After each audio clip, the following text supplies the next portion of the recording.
When we talk about devices for noise and stuff, we talk about earphones um, or earmuffs to plug it, for cold hats and stuff like that. Um, and then we have separate masks and glasses and stuff. But maybe a more complete helmet or hat could do better than either one of these. And I've a couple reasons for logic behind this statement. One is that the problem with earphones, earplugs, and all that stuff is that oftentimes it causes a sensation of pressing against the ears and stuff that is quite uncomfortable for many people. And it doesn't also offer all the other protections I talk about, which you have to keep adding separate devices that might be uncomfortable, such as sunglasses and so on and so on. And it doesn't,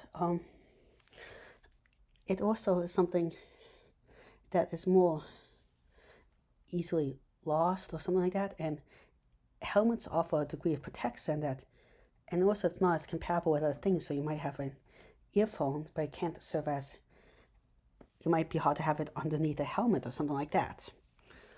So maybe it's better to have an all-in-one device for both sensory comfort and for a couple other reasons that I'll mention. One is that you could build in, theoretically, into this device a built-in air filter. And this built-in air filter could help stop spread disease and stuff without being as uncomfortable as a traditional mask in some ways, because it presses less against the face. It's just on it. Or it could be just act as a face shield if it's not a full mask.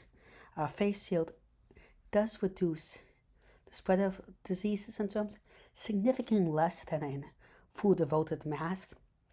I'm talking, but still, every little bit adds up, especially if it's on a wide community basis. The other thing it could help with is filter out allergens and stuff like that, for people with allergies and stuff like that a little more. But then again, it really depends on things.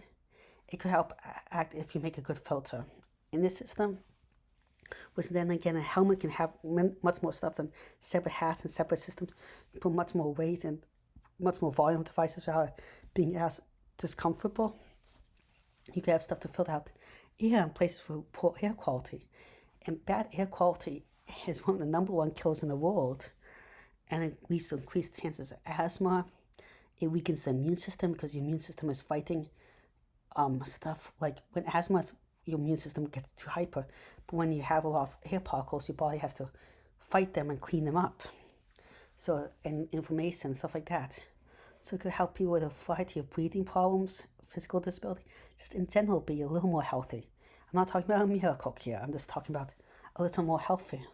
Or it could help people with sensitivity to certain smells and stuff like that. You could even start putting in measuring devices maybe to measure how much people's health. You might have heard about breathalyzer for alcohol, but I'm not talking about that.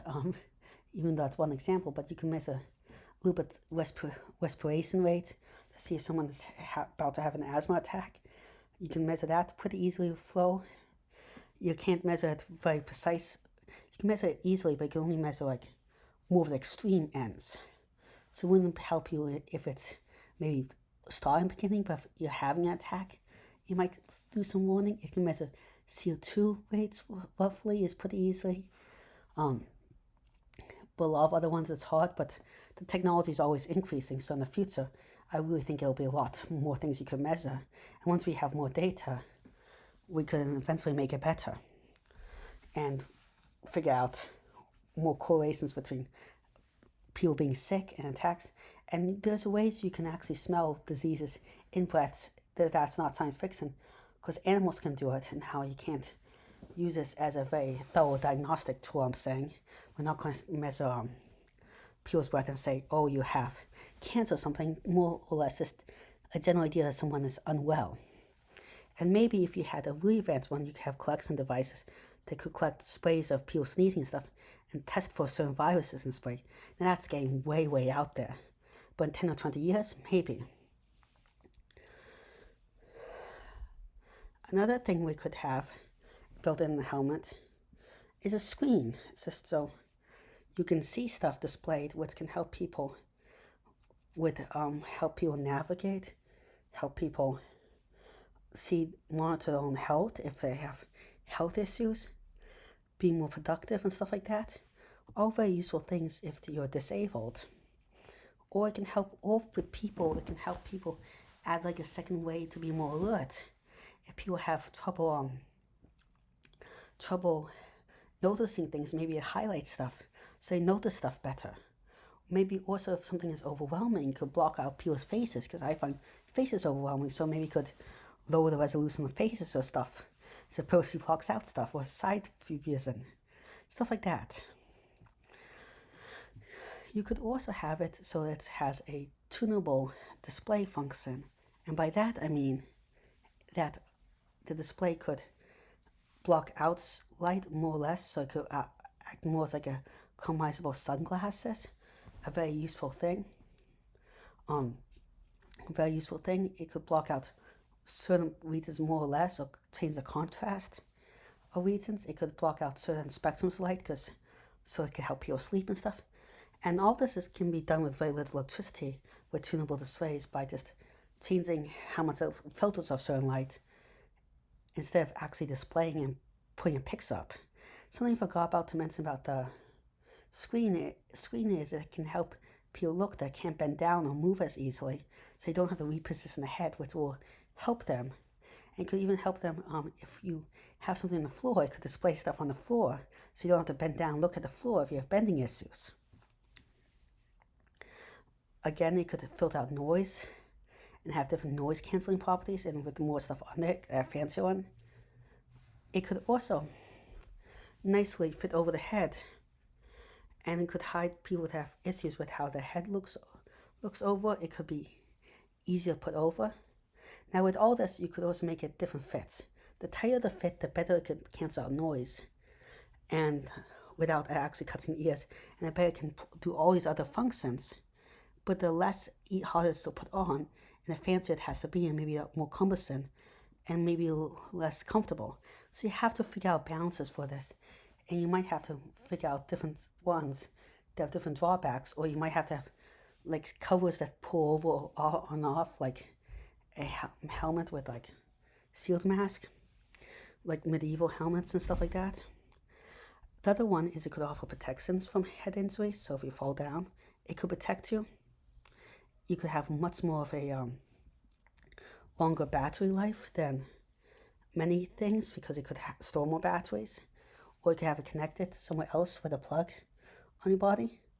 You could have it customizable. So a problem with the helmet idea is that it covers up your hair and how your head looks. So in some ways, you might have issues displaying how you look, or if you like long hair, sewing off your hair or something like that, which may be important to some people. But making a customizable helmet with anything from cat ears to different pixels or something might get around that somewhat and make it a piece of fashion. There's also issues that it might not be the best. It will help protect people from the cold and heat more than a traditional, just a hat or something, because it locks you in place more. So that is a bonus that I forgot to say. It can protect you from wind, and some people with skin issues and have really sensitive skin to wind and stuff. Some people with issues with blood flow also, but some people just don't like the feeling of it. And sometimes the wind is just really harsh. Even normal people do not like it, because it really blows in your face. It can help protect you more from the rain, and it can also have anti-fog features that are more advanced. So if you wear glasses and stuff, it can be more comfortable. So this has a huge amount of potential. Well, thank you very much for listening. Please like and subscribe. It really helps the channel out. I'm trying to reach 1,000 subscribers in a year and 4,000 watch hours, which is really hard, but with your help, I think you can do it. Also, if any ideas for future videos, comments, or suggestions, please leave in the comments section below. Again, thank you very much. Goodbye.